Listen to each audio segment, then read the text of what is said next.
Sebelum mendengarkan cerita Kenshin atau menyimak, jangan lupa like dan subscribe channel ini serta aktifkan tanda loncengnya. Terima kasih.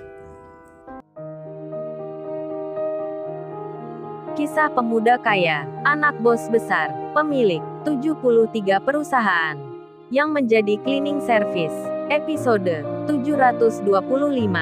Julia pun berangkat ke Jerman dengan banyak pengawal bersamanya untuk menangkap Kenshin yang menculik anaknya.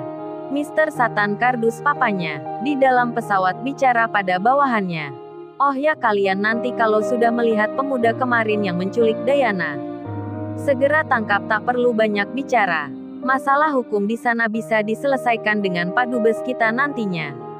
Yang penting laki-laki yang sudah nekat itu cari masalah dengan saya bisa segera ditangkap. Baru setelah itu kita interogasi dirinya. Kita tanya siapa yang menyuruhnya. Biar nanti kita libas orangnya. Atau kalau ada di sana bosnya itu, langsung kita datangi. Tak peduli dia dari mana, pengusaha atau orang kaya. Yang penting kita tangkap juga. Macam-macam denganku harus tahu akibatnya." Julia pun juga berkata, "Iya Pak, benar itu. Belum tahu mereka dengan Papa. Belum tahu mereka dengan Julia. Nanti laki-laki itu akan Julia beri hadiah. Hadiah yang tak bisa dilupakan. Tongkat bisbol akan melayang ke tangannya. Kalau perlu di kepalanya. Biar dia mampus sekalian." Julia dan papanya tak sadar kalau mereka adalah penjahatnya. Mereka yang menculik anak-anak. Mereka yang kejam tak berperasaan. Menculik anak-anak untuk diambil organ pentingnya. Malah menuduh Kenshin seorang penjahat. Julia dan papanya juga belum tahu kalau Diana itu malah ditolong Kenshin. Air susu dibalas air tuba. Kejahatan dibalas Kenshin kebaikan. Julia dan papanya belum sadar akan hal itu. Dan dengan perasaan dendam yang menyala-nyala, Julia sudah tak sabar ingin memukul Kenshin. Sedang Iwan, Ririn dan Rena yang ada di rumahnya Natalia, mereka yang baru melihat rekaman video bersama, dibuat khawatir akan keselamatan Kenshin. Iwan segera menelpon bos besar. Ayahnya Kenshin mengangkatnya. Bos besar bertanya, "Halo Wan, siang juga Wan. Tumben kamu menelpon bapak ini. Ada apa memangnya? Apa ada hal yang ingin kamu sampaikan?" "Waduh, Iwan istimewa sekali. Bisa punya nomor orang yang penting." Teleponnya pun diterima dengan baik. Padahal tak sembarang orang yang bisa menelpon bos besar. Rena yang seorang pimpinan perusahaan pun segan. Ririn yang manajer keuangan pun sama. Tapi Iwan bisa melakukan. Dan Iwan menjawabnya, "Oh ini Pak, ada hal yang sangat penting." "Penting sekali." Bos besar menyahutnya. "Apa itu mengenai Kenshin Wan?" "Kenshin yang sekarang di Jerman. Yang tangannya terkena tembakan." "Apa masalah hal itu?" Iwan kaget jadinya. Ayahnya Kenshin sudah tahu rupanya. Niken, Rena, Ririn pun sama. Menjadi kaget semua. Handphone Iwan yang loudspeaker itu didengar oleh mereka. Iwan pun lalu bicara, "Iya Pak, benar. Tapi Bapak kok mengetahui masalah Kenshin?" "Saya sangat khawatir sekali." Bos besar menjawabnya. "Kalau kamu merasa khawatir dan ingin ke sana Wan, bisa langsung ke Bandara Halim sekarang. Di situ ada Pak Michael, Pak David dan lainnya yang akan menjemput anak-anak yang diculik. Akan dipulangkan di sini. Bapak sudah tahu semua ceritanya. Diberitahu pegawai Bapak yang ada di luar negeri." Meski Kenshin melarang memberitahu ke ayahnya, mereka itu tak melakukan. Jadi karena Kenshin yang meminta begitu, Bapak ini tak ikut ke sana. Biar pegawai-pegawai dari perusahaan yang di luar negeri yang membantu Kenshin menyelesaikan. Bapak sangat percaya dengan mereka. Untuk orang yang menembak Kenshin serta pengusaha yang menculik anak-anak itu, Bapak sudah tahu semua. Jadi kalau kamu mau melihat Kenshin, bisa langsung ke bandara sekarang. 3 jam lagi akan berangkat." Iwan pun bicara, "Tapi Pak, saya belum menyiapkan paspornya. Belum membeli tiket pesawatnya. Saya ingin sekali ke sana. Tapi belum siap semuanya." Bos besar pun tertawa pelan. Beliau langsung bilang, "Wan, kamu lugu sekali. Semua sudah siap. Tak perlu menyiapkan itu semua. Kalau pesawat umum baru pakai apa yang kamu katakan. Tapi kalau pesawat khusus Bapak ini, Langsung saja naik orangnya. Semua ada yang mengaturnya. Mendengar pembicaraan itu, Natalia langsung menyela. Natalia berkata ke Iwan, "Mas, saya boleh bicara dengan bapaknya?" Natalia langsung saja mengambil handphonenya Iwan. Duh, Natalia tak sopan sekali. Iwan pun memberikan. Dan Natalia bicara, "Halo Pak, selamat siang Pak. Saya minta tolong Pak, apa saya bisa ikut ke Jerman? Menjemput anak saya. Salah satu anak yang diculik itu adalah Narnia anak saya." Bos besar terkejut jadinya.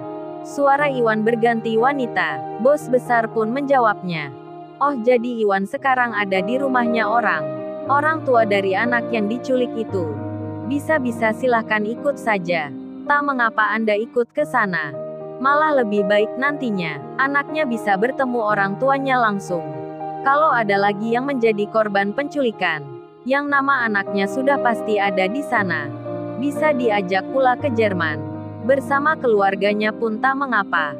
Karena di bandara sekarang, saya sudah menyiapkan 2 pesawat khusus yang siap terbang nantinya." Kaget-kaget sekali Natalia.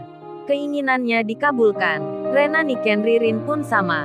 Langsung ingin ikut pula. Sedang Pak Bargali yang mendengar suara bos besar itu.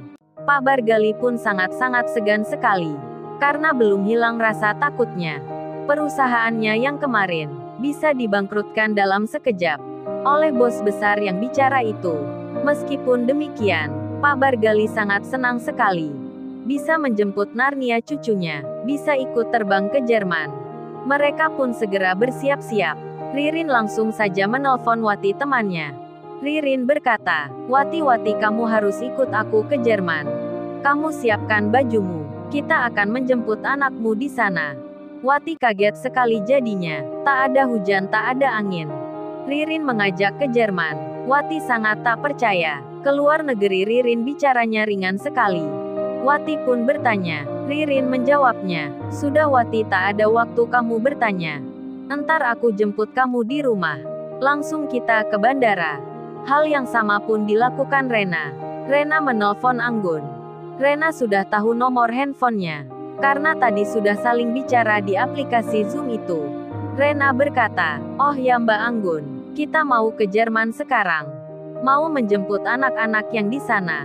Sebab ayah dari Mas Kensin bilang, hari ini jam 5 petang, pesawat akan terbang. Apa keluarga dari temannya mau ikut pula menjemput anaknya?" Anggun menjawabnya. Dengan rasa kaget ia bicara, "Oh tentu Mbak Rena. Saya akan kabarkan segera. Tentu akan ikut pula." Si Rena pun menjelaskan di mana akan berangkatnya. Sedang perusahaan-perusahaan bos besar yang ada di luar negeri telah mendengar pula kabar tentang Kensin. Sebut saja The England Corporation, perusahaan besar dari Inggris, USA Corp de Silva, perusahaan besar dari Amerika, serta perusahaan-perusahaan lain dari Skotlandia, Prancis, Belgia, Belanda, Italia, Rusia, di Jerman sendiri, dan juga yang lainnya.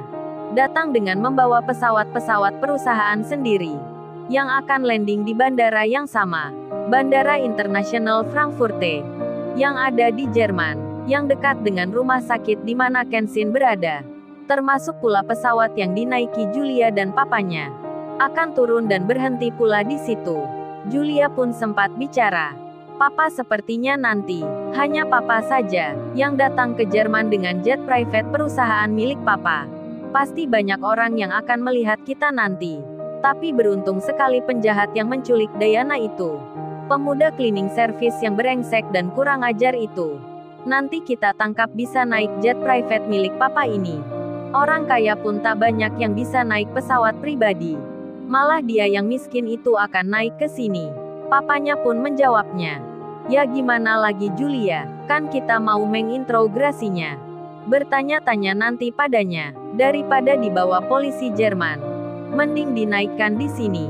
Kamu bisa memukulnya sesuka hati. Papa dan orang-orang di sini pun bisa menghajarnya.